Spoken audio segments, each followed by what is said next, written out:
Of all the magical texts in the world, none is more dangerous, powerful, or fascinating as the Grand Grimoire. It's the ultimate book of black magic, full of forbidden knowledge. Legend has it that even possessing the Grand Grimoire can invite danger and misfortune. For the uninitiated, the contents are simply too powerful, and misuse of its rituals can have terrible consequences. The book itself is said to be impervious to fire and cannot be burned or destroyed in any way. Legend has it that the Grand Grimoire is concealed in the Vatican's secret archives, kept away from the public because of its diabolical and dangerous content. As some put it, the Grand Grimoire is the most outrageous book that you will ever read, full of warped and dangerous information. If you're interested in reading the Grand Grimoire, you can find a link to it in the description below. So, what really is in this book, and why is everyone so afraid of it? Also known as the Red Dragon, or the Gospel of Satan, the Grand Grimoire was most likely written sometime in the 16th or 17th century in France or somewhere in Europe. The original manuscript was reportedly discovered in Jerusalem, near the Tomb of Solomon, written in Hebrew and Aramaic. Some editions date the book to 1521, 1522, or 1421. This may have been a technique to make the text appear older and therefore more credible, but it might also indicate that the text was copied from an older source. Some believe that the Grand Grimoire was written in the time of the biblical King Solomon, blending Christian, Jewish, and pagan elements, but there is no evidence to support this. This brings us to the question of who authored the Grand Grimoire. Again, no one knows for sure, and this has generated a lot of speculation. There are no definitive records of its author. Some legends suggest that it was written by an anonymous individual who had extensive knowledge of magical practices and occult lore. Others believe it was written by King Solomon or a figure called Antonio Venetiana del Rabina, who may or may not have existed. Again, these are just claims and there's no historical evidence to support them. Unlike any other magical text, the Grand Grimoire is viewed as possibly the most twisted and diabolical books of all time.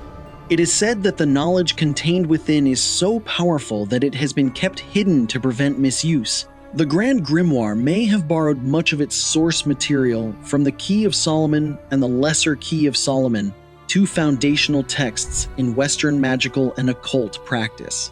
It contains many of the same themes, such as summoning and making pacts with demons, necromancy, hexes, curses, and the manipulation of supernatural forces. But it has its own unique approach and style. Like other Solomonic grimoires, the Grand Grimoire begins with a prayer and dedication to God. This is reflective of the Judeo-Christian context in which many of these texts were written, where invoking the divine power was seen as crucial for the safe and effective practice of magic. The practitioner is advised to consecrate the instruments and tools to be used, and to seek God's help in their endeavor. They are to give thanks to God in whose name they call upon the demons, beings that can be used and manipulated to gain the practitioner's desires. The text is divided into two sections. The first part delves into demonology, with instructions on how to summon demons and forge pacts with them, particularly the demon Lucifuge Rofocale, the Prime Minister of Hell who serves directly under Lucifer. There is a detailed ritual for summoning Lucifuge and making a pact with him. He offers riches and worldly powers in exchange for the soul of the practitioner. The practitioner must create a magical circle for protection, use specific incantations, and have the required sacrificial rituals on hand. The second section is further divided into two parts. The Sanctum Regnum contains instructions on how to make pacts with the demon, without the tools required in Book 1, a riskier and more dangerous method for the practitioners. The Secrets section contains instructions on how to create magical talismans and objects. This section focuses on how to attract wealth, luck, and personal items through the use of these magical objects. There are spells such as how to win the lottery, how to make oneself invisible, and how to gain love. Throughout the text, there are malevolent rituals involving animal sacrifices, blood, and bones. For example, there is a ritual which involves sacrificing a young goat. After burning the skinned goat, the practitioner must use the skin of the goat to create the magic circle.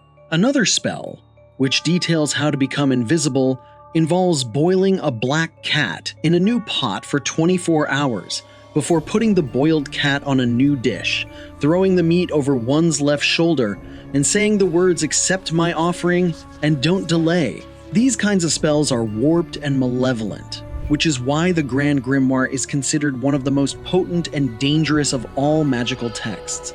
Today, some see the Grand Grimoire as a tool for rebellion against oppressive authorities, with its magic seen as a means to overturn the established order.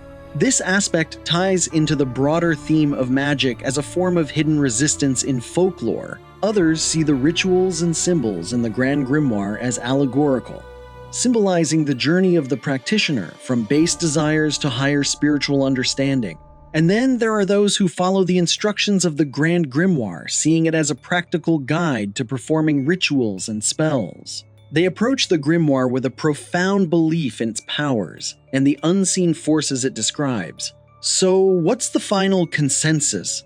The Grand Grimoire is an important text in understanding ancient esoteric thought and gives us insight into the superstitions of the medieval period. But does it really have the powers it claims to have? While we do know that the grimoire has accumulated a lot of notoriety because of its subject matter, there are many myths surrounding it. Separating fact from fiction can be difficult, and we aren't going to boil a cat for 24 hours to figure out if the spells work. What do you think? Is the Grand Grimoire simply a hyped-up manuscript, or does it contain real power? Let us know in the comments below. If you enjoyed this video, please like it, and join our community of like-minded thinkers by subscribing. Thanks for watching.